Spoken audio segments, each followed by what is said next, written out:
This wasn't planned, and that's why it worked. If you want my opinion, you come to the pub and I'll tell you my opinion. Will we do that afterwards, Suzi? Okay. Listen, let's get to the music, because you have had an absolutely phenomenal career. At 75, Suzi Quatro is finally breaking her silence about Chris Norman, and the story behind it all is just as legendary as she is. Born Susan K. Quatro on June 3, 1950 in Detroit, Michigan, Suzi's life has always been drenched in rhythm and rebellion. From a young age, she had music in her blood. It wasn't just a hobby, it was destiny waiting to explode. Unlike most women in the rock scene back then, Suzi didn't settle for just being the voice in front of a band. She was the band. With her bass strapped low and her leather suit shining under the lights, she turned heads and shattered expectations. In a world ruled by male rockers, she showed everyone that women could play, perform, and dominate just as hard. Suzi didn't just make music, she changed the game. Her fearless style and fierce independence made her a trailblazer in both music and culture, and her impact still echoes today through every young rocker who dares to pick up a guitar or bass. Growing up in a house filled with rhythm and passion, Suzi's path seemed almost written in the stars. Her father, Art Quatro, was a musician, and their home was always alive with the sound of instruments and creativity. That constant energy pushed her to find her own sound, her own voice, and her own way to stand out in a noisy world. By her teenage years, Suzi was already chasing the spotlight. Alongside her sisters, she formed the Pleasure Seekers, one of the very first all-girl rock bands to make waves. Back then, women rarely got the chance to hold an instrument on stage, but Suzi and her crew didn't wait for permission. They just plugged in and rocked out.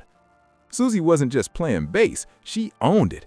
Even as a young performer, she sang with fire and carried herself with a boldness that could light up any stage.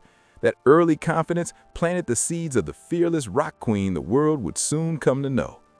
Her story took a wild twist in the early 1970s when fate and legendary British producer Mickey Most stepped in.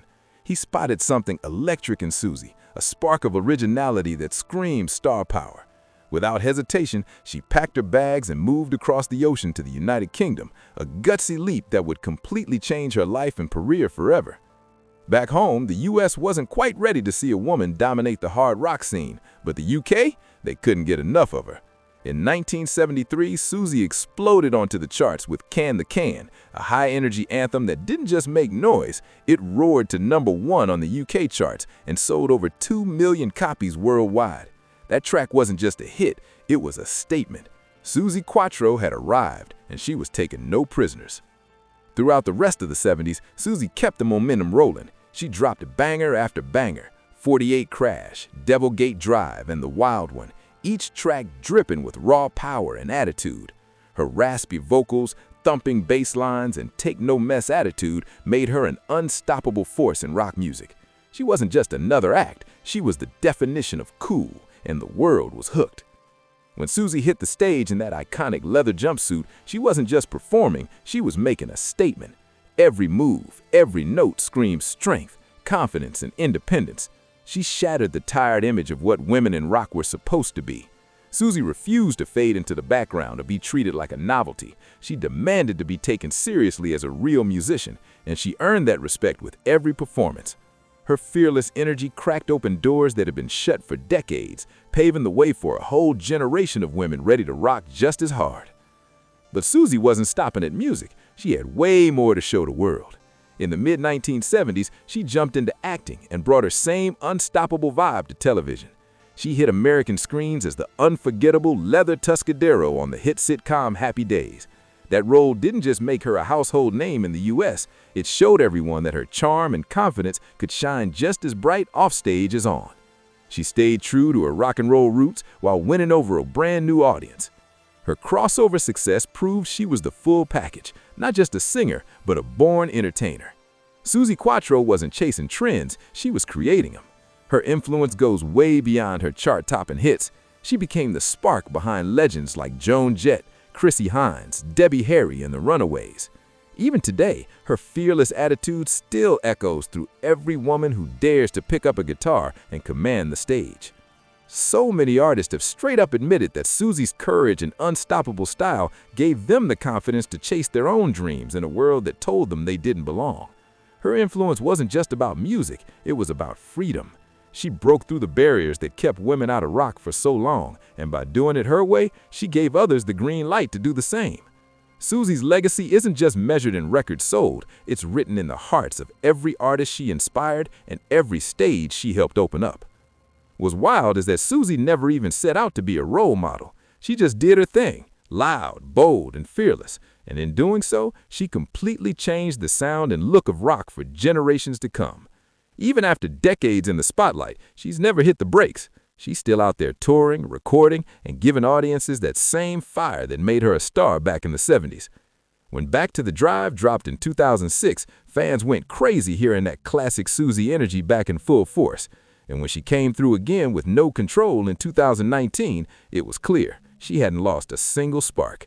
Her stage presence, still electric. Her voice, still fierce and full of power.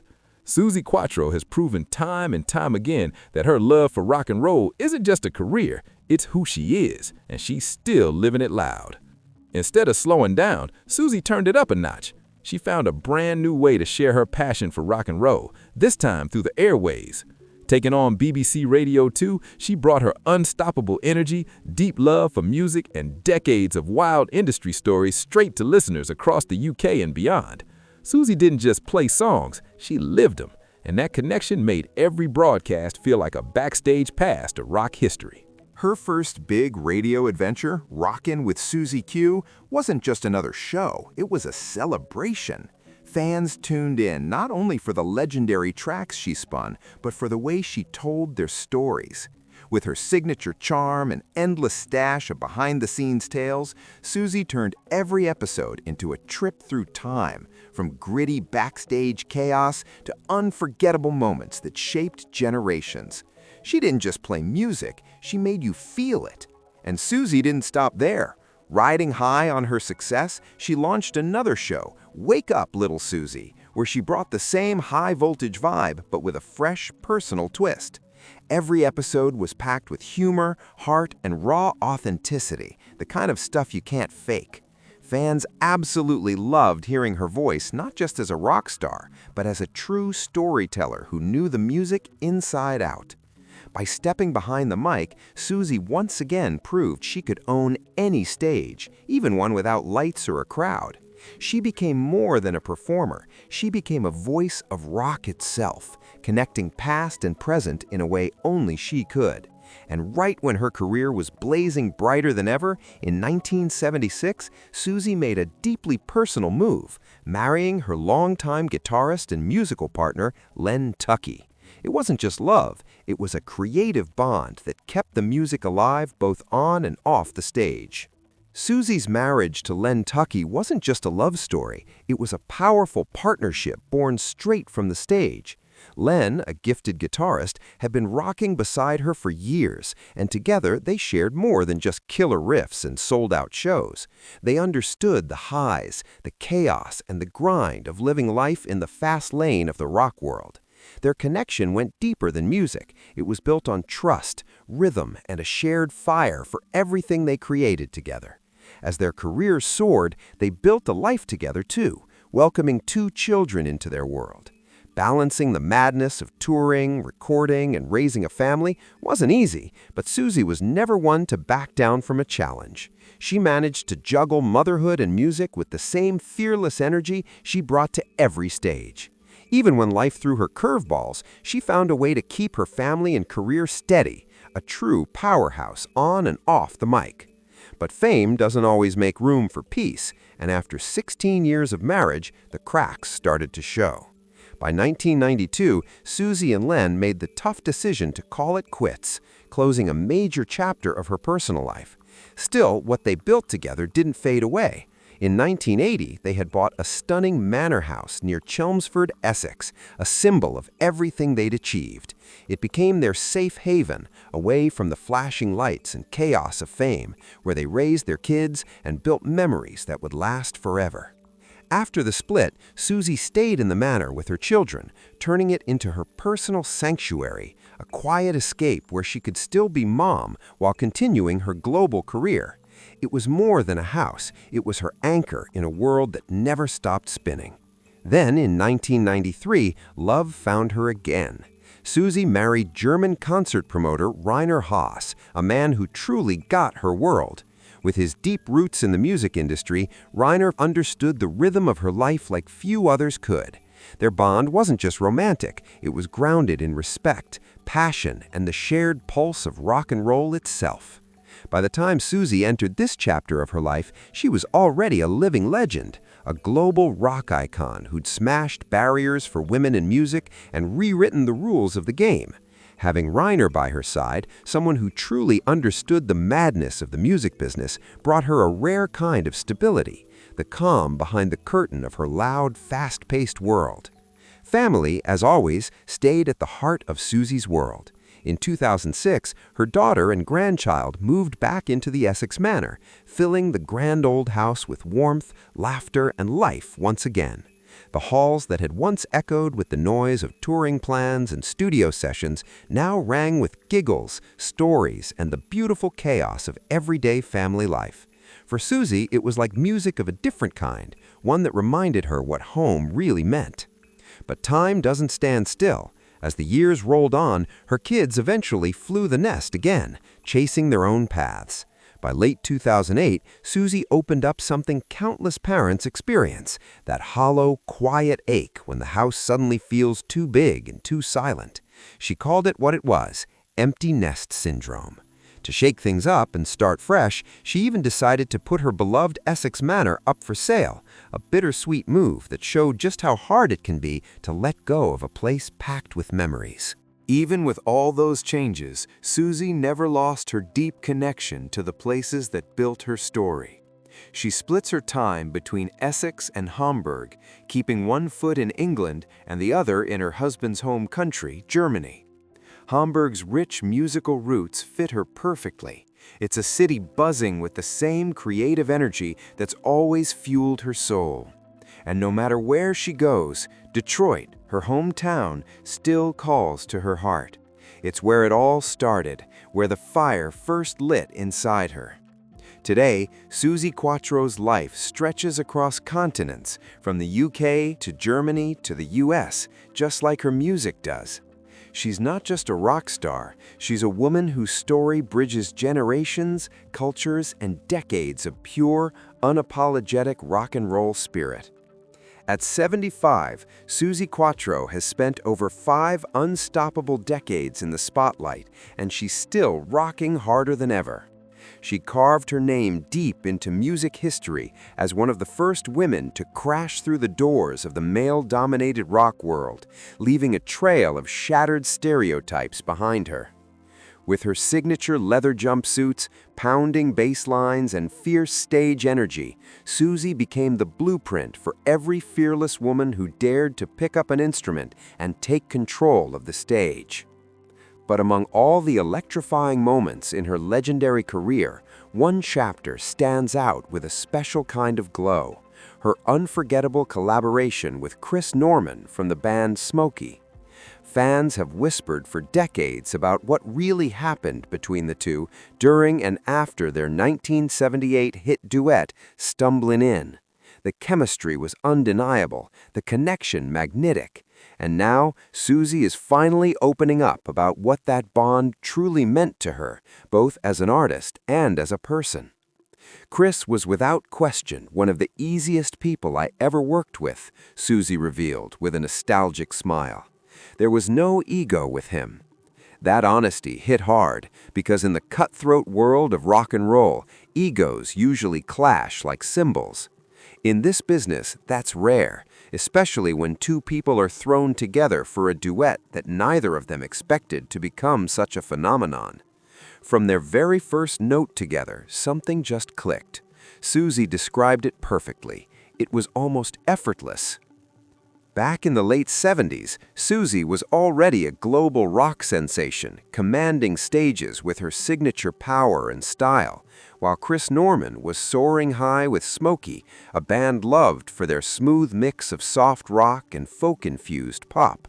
When producer Mike Chapman decided to pair them up for Stumblin' In, nobody knew what was coming, not even Suzi herself.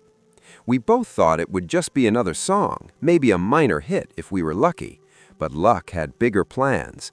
The duet rocketed all the way to number 4 on the Billboard Hot 100 in America, turning into an instant classic that people are still singing nearly half a century later. Suzi summed it up perfectly. That's the magic of music. You never really know what's going to touch people. For Suzi, Stumblin' In wasn't just another chart-topping success. It was about the powerful connection she found with Chris Norman as a true creative equal. She still lights up when she talks about their time together in the studio, filled with laughter, respect, and the kind of effortless chemistry that can't be forced. Chris had this warmth about him, she shared. He wasn't just a great singer, he was a gentleman. That single line says it all. The man had class, and that energy made their collaboration flow like magic. He put me at ease immediately, Suzi explained. I was used to being in control of my own music, but with Chris, it felt natural to share the spotlight. For a powerhouse like her, that was no small thing. We weren't competing, we were creating something together, and that's why it worked. Their connection wasn't about outshining each other, it was about building something real. The trust, the joy, the shared rhythm, it all blended into the kind of partnership that hits once in a lifetime. Of course, fans have always speculated, was there something more between the two of them? The whispers never really stopped. But Suzi has always been open about where that line stood. She's never denied the closeness they shared, but she's also been crystal clear. It was built on mutual admiration, not romance. People love to imagine romances behind the scenes, she said with a laugh. The truth is, we adored each other, but it was about the music. We were both married at the time, and we respected that. What we had was a friendship, a musical partnership that created something timeless. And that, she believes, is even more special. Looking back now, Suzi sees Stumblin' In as not just a major career moment, but a piece of her legacy that forever tied her voice to something truly universal. I'll always be the leather-clad rocker with the bass guitar, she reflected proudly. But for millions of people, I'll also always be the voice on that duet with Chris, and I don't mind that one bit. I'm proud of it, Suzi said, smiling softly as she reflected on Stumblin' In. It showed another side of me, softer, more vulnerable, but still strong. That duet revealed a different layer of the rock queen the world thought they already knew, proof that even the toughest artists can have a tender side without losing their edge. Even after all these years, Suzi Quatro and Chris Norman remain close friends, occasionally reuniting for interviews or special anniversary celebrations of their timeless hit.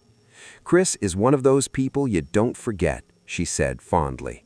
When we see each other now, it's like no time has passed. We slip right back into that easy camaraderie we had in the studio all those years ago. That's rare, and it's something I treasure. You can feel the sincerity in her words. It's a connection built on trust, respect, and the magic of shared music that never fades. As Suzi looks back on her extraordinary journey, she believes the duet carries a message that feels even more powerful now than it did in 1978. It's about love that's uncertain, she explained, about finding your way through something new and exciting. And she's right. Whether it's love, life, or pure chance, everyone knows what it feels like to stumble into something unexpected that completely changes everything. That's why the song still hits people right in the heart, generation after generation. At 75, Suzi Quatro is still unstoppable, touring, recording, and lighting up stages across the world with that same unstoppable fire she had from the start. When asked to name one of the proudest moments of her entire career, she doesn't even pause before answering. Stumblin' In sits right near the top. That song was a gift, she said simply, and Chris was part of that gift. I'll always be grateful for him, for the music, and for the memories that have lasted a lifetime. If you loved this story and want more untold moments from music legends, make sure to like, subscribe, share, and drop a comment right here on Velvet Screen Secrets, where every story hits with heart and a little rock and roll soul.